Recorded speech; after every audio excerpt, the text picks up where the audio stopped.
Hey Taurus, welcome to your weekly forecast for March 22nd through the 28th. This is for Taurus, Sun, Moon, and Rising. If you stumbled upon this video outside of the dates I mentioned, don't worry, you found it when you were meant to find it. If you were guided to this video, led to this video, there's at least one message in here for you, hopefully more. But these are general readings, so take what resonates and leave the rest. Without further ado, Taurus, Sun, Moon, and Rising, let's see what's going on with you, my darlings. Your first card here is the Five of Swords, okay? Five of Swords is a conflict. It can be power struggles. It can also be a burning of bridges, okay? Those of you that watch my videos, you might have heard of me talk about the Five of Swords where you're dealing with a situation where it feels as though you're getting triggered a lot, but the person knows that they're triggering you. They know how to push your buttons. They know what to say to get you to do what they want you to do. And so I've always said, when you're in that situation, instead of exploding, instead of going off, instead of reacting, try to take a moment to step away and write about it, journal about it. What happened? What did this person say or do? How did it make you feel? Who else in your life has made you feel that way before? Why do you think these people did this? Write out a forgiveness to them. Forgive yourself if you're blaming yourself for believing them or trusting them or anything you're blaming yourself about. Forgive yourself. And then write out how you choose to believe about yourself and about the situation from now on moving forward instead. If we do that, we can heal the triggers, okay? But some of you are in a situation here where I feel like you're like, the work is not worth it. The work that I'm doing is not worth it. The pain I'm experiencing in the situation is not worth it. And there may be a burning of bridges, okay? I feel some of you are feeling really, really fed up with the work situation where you feel like there might be some, I don't know if I want to say mental abuse because that's such a strong word, but you might be feeling like there's a situation of like, in your mind, or like it's like not a healthy dynamic. It's bringing you down. It's tearing you down, and so you might be holding on because you're like, I want to show them, right? I'm holding on because they're not going to get rid of me that easy, right? I'm going to be strong. I'm going to, go through this situation so that I can show them. And I feel like the Five of Swords is saying you're getting to the point where you can't hold this in anymore. And you could find yourself all of a sudden in a situation where there's some conflict or some disagreement, or they're blaming you for something, and all of a sudden you just can't keep it inside anymore, and you're like quitting on the spot. Okay, I feel that energy for some of you. You have to be careful if that's the case. You don't want to wait until the last minute. As they say, you want to grab on to the next vine before you let go of the current one. You don't, you don't want to just like fall and crash. So instead of being in this energy of like, well, I'm going to show them and I'm going to tough it out. And if it's not a work situation, it could be a living situation. It's time to start looking around, my dear. It's time to start looking around at what your other options are, what else is out there. It's time to start laying out the safety net.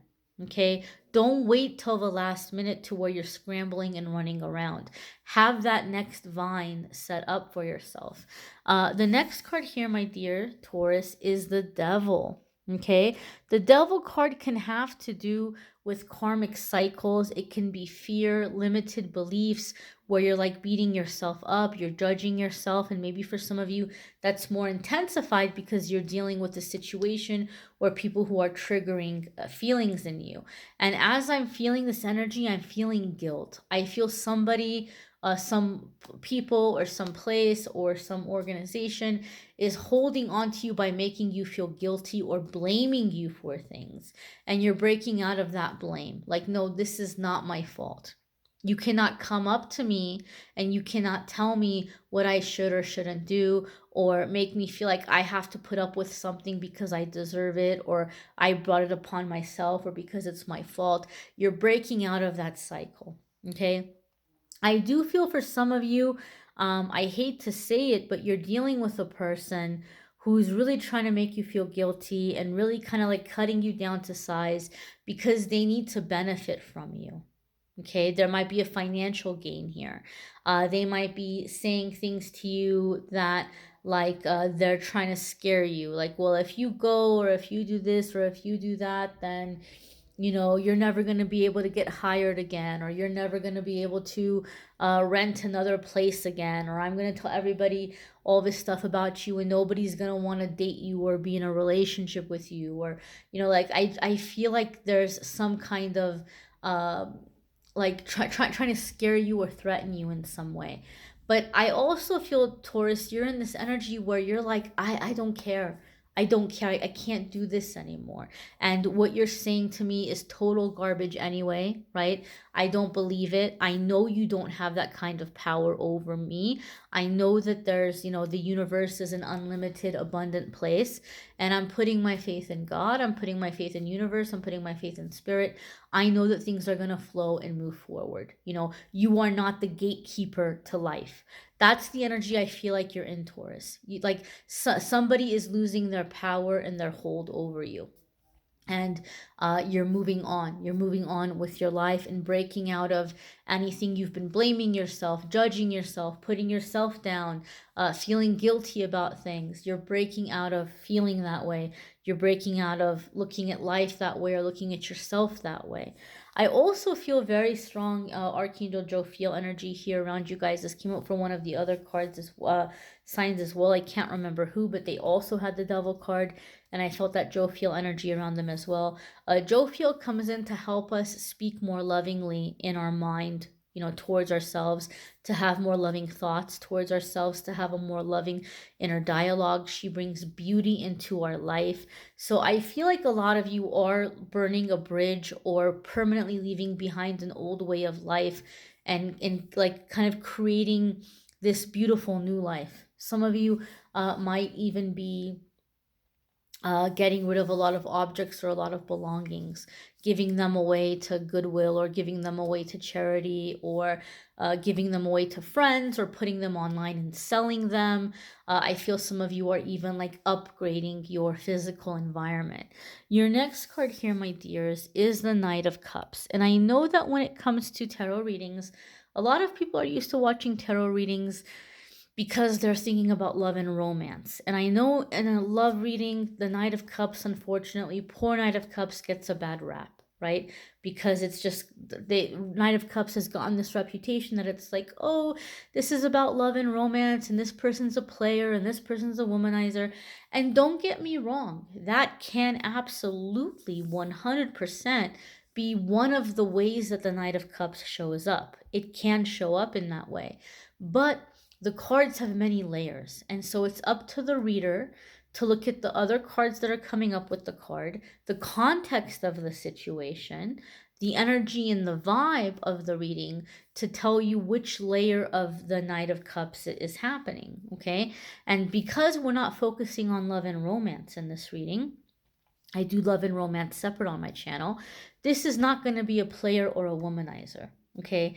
This is the element of the Knight of Cups having to do with pursuing that which makes your heart sing, that which makes your heart happy. Some of you are more interested in creative pursuits, and so you're allowing yourself to tap into your creativity. Some of you have been praying and trying to manifest and asking your guides and your angels to guide you towards how to strengthen your intuition. And you're thinking of it as like, well, I'm going to have a dream and they're going to show me which crystal I'm supposed to buy. They're going to show me which incense I'm supposed to burn. They're going to tell me which person I'm supposed to order their Patreon or their workshop. They're going to show me, and then I'm going to strengthen my intuition. And you're frustrated because nothing has come up, right? You haven't dreamt about the crystals or the incense. You haven't had a confirmation about whether or not you should join somebody's Patreon or buy their workshop. None of that has happened. But you're very confused because all of a sudden there's like all these things that you're wanting to do or explore or experience or visit. And this is the answer to your prayer. This is the answer to your wish. Okay. What a lot of people don't realize is intuition and creativity go hand in hand. You can't have one without the other, right? Many artists, many creative people don't realize that what they're doing is a form of channeling. Okay. They're taking something from the air, they're taking something from the spiritual realm, from the element of air, and they're bringing it into the physical realm. They're bringing it into physical existence. It's a form of channeling. Okay, so some of you maybe have specifically been wanting to channel or been wanting to do mediumship, and that's a whole nother topic. Okay, I personally don't do mediumship anymore. But that doesn't mean that you shouldn't. And I'm not going to tell somebody else that they shouldn't do it or that they can't do it. That's a whole nother topic. But if you are trying to do mediumship, please, please, please, my darlings, make sure that you're studying up on cord cutting. Make sure you're studying up on spiritual boundaries. Make sure you're studying up on how you can clear your home and clear your space. There is such a thing as being way too open, especially when you're dealing with communicating with deceased people, people who have passed on, because you can have all sorts of riffraff coming through the doors along with whoever you're trying to talk to or communicate with.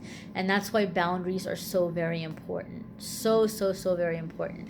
So make sure if you're doing that, make sure that you're studying up on that stuff as well. But going back to my original message here, you're wanting to channel, you're wanting to communicate, but you're being guided towards artistic things. The reason for that is, like I said, that's a form of channeling. And so Spirit is answering your prayer by saying, hey, this is how you're going to improve your ability. This is how you're going to strengthen your gift. Okay. So you're maybe looking at it as, oh, well, who's my teacher going to be? Or which crystal should I buy? And you're being led or you're being guided towards these creative endeavors because they're directly linked with these spiritual goals that many of you might have at this time. Overall, like I said, Knight of Cups is pursuing the things that bring you happiness and joy. Some of you are like, how in the heck can I speed up my manifestation? Why am I so blocked? You need to be in happier energy. You need to create a sense of happiness and fulfillment around you, within yourself, and these other things will manifest more quickly. Your next card here, Taurus, is the Star. Okay, the Star card is a major arcana card. So when the major arcana cards come up, right, this is a new chapter we're coming into, and it's energy that can be around us for a while. But the Star card here is very positive, right? It's very different from the Devil. You're getting out of being stuck. You're getting out of doubting yourself. You're coming into this element where you have nothing to hide. You're ready to be seen. You're ready to be celebrated, right? The Star follows the Tower. So the Star basically tells us that the old is gone. The old has been destroyed. It's out of the way. That burning of bridges. It's time for things to get better now. You're calling new things into existence. And the thing with the Star card is going to be here an energy of long-term plans, making plans that are going long into the future. Okay, and even establishing more than one avenue, more than one stream of income for many of you as well. The Star card is very happy, bright, positive energy, and it's an energy where it's like there's nobody above you. So Taurus, I feel like a lot of you have struggled with feeling less than, feeling inferior, feeling like you're a bad person, feeling like you should be ashamed of yourself. And the Star card is saying you're out of that energy. You don't have anybody to answer to, right? You're ready to be seen. You don't have to hide. You're ready to be celebrated. You've come out of the darkness, a shining light, and you're an inspiration for others, and you're showing others the way. I feel some of you are also going to be working on or having some idea. This might be more of a long-term project, but you're going to be putting something out in the future in terms of mentoring, whether you're involved in a church or a religious organization and you're putting together some kind of youth thing or reaching out to certain youth and helping them on their path so that they don't have to go through some of the challenges that you went through, whether you're putting together some kind of workshop or training course. but I feel like there's some long-term project where you're going to be showing others the way, and this is one of the ways in which you're stepping into this reality, this lifetime as a light worker. It's your way of doing your light work. This is a general reading. You may want to check out your moon sign and rising sign videos. It might add a little extra information. It could resonate more than your sun sign. That happens at times as well. Again, if you would like a private reading, you can schedule with me at at calendly.com/amethystangelite. I'll have that in the description of the video as well. And of course, my dears, if you're looking for more love and romance readings, the March ones are listed in the description. April love readings should be up soon. Thank you for watching, liking, sharing, commenting, and subscribing. Bye, my darlings. Take care, Taurus.